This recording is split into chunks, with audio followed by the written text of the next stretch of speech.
Hello, my name is Antonio, and Good Vibrations was a worker-owned sex toy shop. It's now a traditionally owned sex toy business because in 2006, its workers and management decided to demutualize, to end their mutual ownership of the business. This is a short story about only one cooperative, one that technically only lasted about 12 years and isn't representative of an average cooperative's lifespan, a cooperative in the US or across the world. In fact, according to Paul Hazan, a former president and chief executive officer of the National Cooperative Business Association, the average capitalist business lasts only 5 years, while the average cooperative lasts 60 years. But it's still very important to point out cases like Good Vibrations where the cooperative fails, to know what to look out for.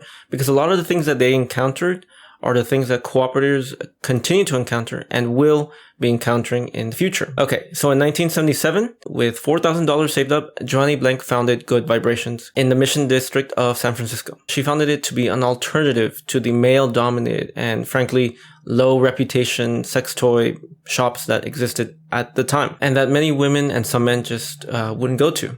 She wanted to help people be more orgasmic, men and women. She wanted them to experience sex toys and learn in a positive and honest way. Now, as of 2020, according to Grandview Research, the US sex toy industry is valued at $33 billion and is expected to see an annual growth rate of 8% until 2028. And we see a similar story in the highly competitive global market as well. This would have been unimaginable in the 1970s.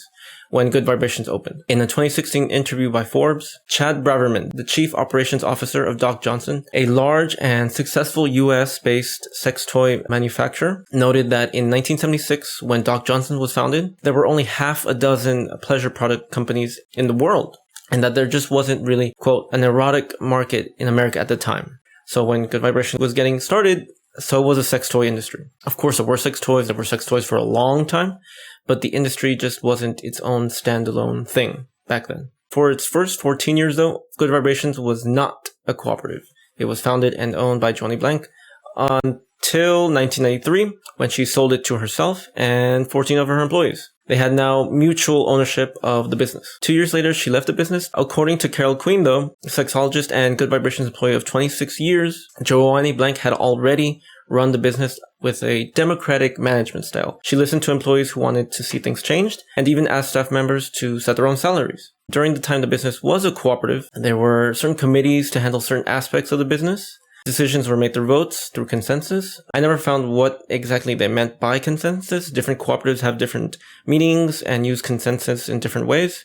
So that part wasn't clear. Also, everyone knew about the amount of money they were making. And it was a very socially conscious business. It was very much aware of the impact it had on the community it sold its products to. Joannie Blank founded her business to help people have a positive experience learning and exploring their sexuality, because she saw that there was a need for that. And historically, this is exactly what cooperatives do. According to Melissa Hoover, now executive director at the Democracy at Work Institute, cooperatives enter and build new markets that traditionally owned businesses just wouldn't touch. If there's no money to be made, if the industry doesn't even exist, like the sex toy industry in the 1970s, those businesses just don't have enough reason to enter or create a market. In contrast, cooperatives tend to see a need and then put in the work to address that need.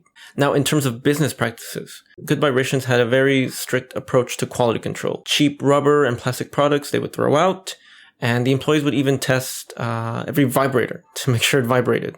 And they would send back to the manufacturer those that didn't, which, by the way, surprised manufacturers. They hadn't expected people in the sex toy industry to have those high-level standards. According to Laura Miller, who used to work at Good Vibrations and later became the co-founder of the online tabloid Salon, customers would often ask Good Vibrations employees questions that they weren't comfortable asking their doctors, and the employees would give informed and honest answers. The local press was always eager to cover the vibrator store, and the business became known as a source for entrepreneurs who would go on to create high-quality sex toys in the future. According to Renore Bruckman, the vice president of Good Vibrations, Blank also helped some of those entrepreneurs get their business going. She gave them advice, vendor lists, and even helped them out with funding. According to her, Blank's goals were to have an outlet for sex education in every city in the United States, not necessarily to have a Good Vibration store in every US city.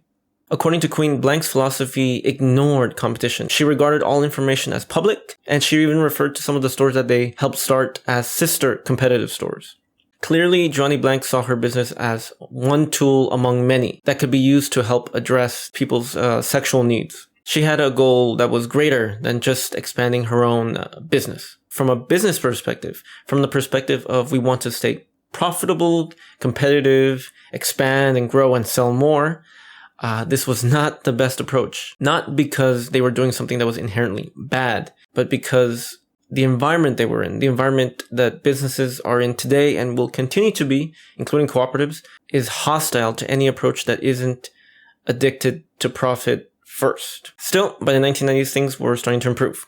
The perception of sex toys was starting to improve. The internet was giving all businesses an ability to reach new customers they couldn't before. The industry, the sex toy industry itself, became more defined and began to experience a significant growth, which continues to this day. In the 1990s, the company opened an immediately profitable online store, which gave the business access to parts of the country that were even less orgasmic than San Francisco. As a business, Good Vibrations was doing well until it wasn't. Big companies like Amazon and drugstore.com and smaller online-only stores undersold Good Vibrations. And maybe what was even worse was that changes to Google's algorithm moved Good Vibrations from what was the first page of search results to the 7th or even 8th page in search results. This basically kneecapped their holiday sales. And as a whole, online sales dropped by half. Rather than the expected $13.9 million in revenue and $3,200,000 in profits, Good Vibrations saw only $10.5 million in revenue, down more than $1 million compared to the previous year. According to CEO Teresa, to a certain extent, Good Vibrations was a victim of its own success. Quote, sex toys are becoming a commodity. Who would have thought? We were one of the first companies to challenge the cultural taboos around sex toys and women's erotica. Lo and behold, we won. Now we've got Amazon selling our products. And as a result, we're getting hammered on price. They responded by doubling down and opening more of their brick and mortar stores, which were still doing well. Customers had responded positively to their interactions with Good Vibrations employees, who were providing a service that buying a vibrator on Amazon could just never give people. So they reasoned they were playing into their unique strength.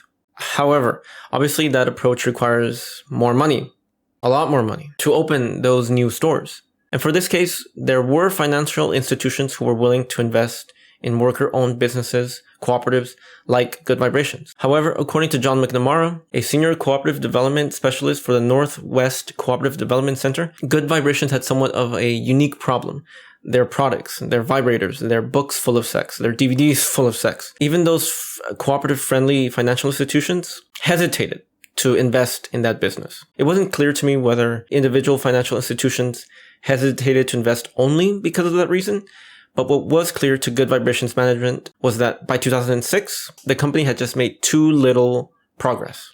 Good Vibrations still hadn't acquired the investment that they wanted, that it needed, to take advantage of the significant growth that the industry was experiencing. And their overall feeling toward cooperation had soured. As McNamara explains in a 2006 article, Sometimes It Doesn't Work, the membership of Good Vibrations saw a disconnect. They didn't relate the cooperative values to their own company's values. And management became staffed with people who did not have the same history and knowledge of the cooperative movement. He also suggested a strong hierarchy formed, a hierarchy that scapegoated the cooperative model, blaming it for the slow progress the company experienced. In 2006, Carol Queen explained that she remained involved with the business, not because it was worker-owned, but because it valued sex positivity and non-shame-based communication. She added that the company had grown to more than 100 employees, making decisions for them had become too difficult, and again, they just hadn't been able to attract that new investment. So while the original transition to a worker-owned cooperative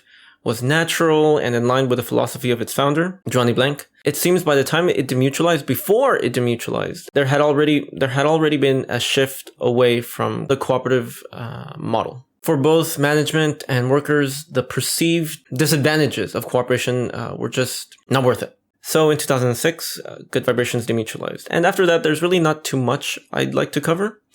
It wasn't ESOP until 2007. It still struggled to get investment. It was then purchased by one company, then it was purchased by another company. And then itself went to buy other businesses, acquire them, rebrand them. It's expanded. I'm sure it's selling a lot of vibrators. There were also some worker strikes in 2021. This was when businesses were beginning to reopen. Apparently, there were issues with management. The workers weren't clear as to what the company's policies were regarding their health concerns. They did return to work, but because they were afraid of being fired. And then they went on strike. And I'll leave it there for now because I want to limit the scope of the video. And because that bit about the strike does connect with my own opinions about what they decided to do. And that's the most important part, the most positive part for me. They decided to do this. It wasn't just management. It wasn't just workers. Both of them decided to demutualize. They voted that way. Generally speaking, I like it when people are responsible for the situation they find themselves in, good or bad. So it was nice to read about them as a whole. But 2 points. First of all, the cooperative model just made so much more sense for them compared to the traditionally owned business model. Yes, the traditionally owned business model gave them access to more investment options.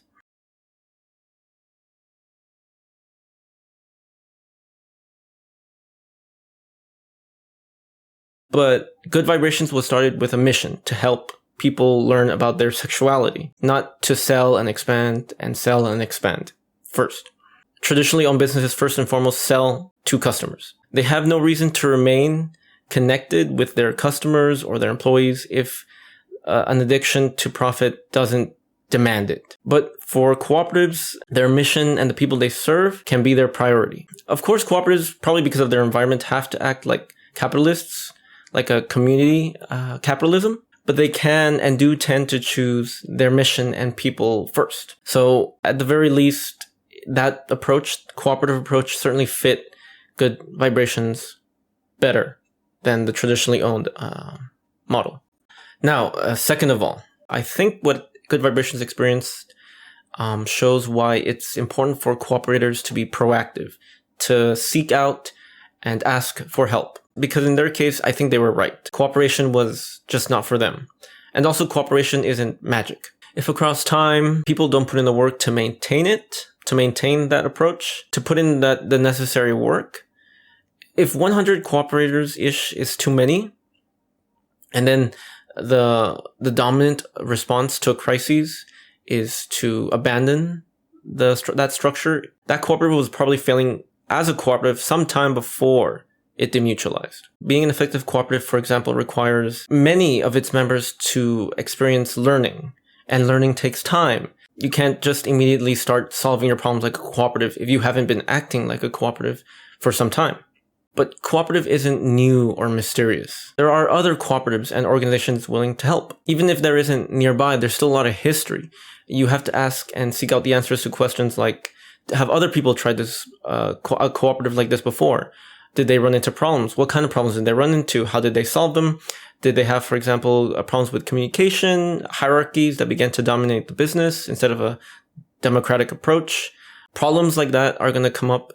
You have to ask the questions. You have to look for resources to address them and look out for those answers. Look out for help, for people who can help you answer those questions. On that note, John McNamara holds a PhD in business administration and completed the Master of Management, Cooperatives, and Credit Unions program that I mentioned in a previous video. And he works for the Northwest Cooperative Development Center, an organization dedicated to helping cooperatives in the Pacific Northwest. Organizations like that, people like that, are an excellent video idea and are an excellent resource. Maybe Good Vibrations did reach out to other cooperatives and other organizations like that, or people like that, but certainly they didn't do it enough. The mindset with which they responded showed a lot of inflexibility and defaulted to the mindset of a traditionally owned business, which is fine for them because that cooperation for them was probably not going to work. It doesn't always work out. It's really useful to see why, and it's important to put in the work to make sure the problems that are encountered can be dealt with in ways that are consistent with cooperative values. Anyway, even though they're harder, I think they're worth it. They can do better in the short term, in the long term. I hope to continue making videos to support that argument. Anyway, this has been pretty useful for me. I hope you found it informative. Thank you for watching, and I hope you have a good day. Take care.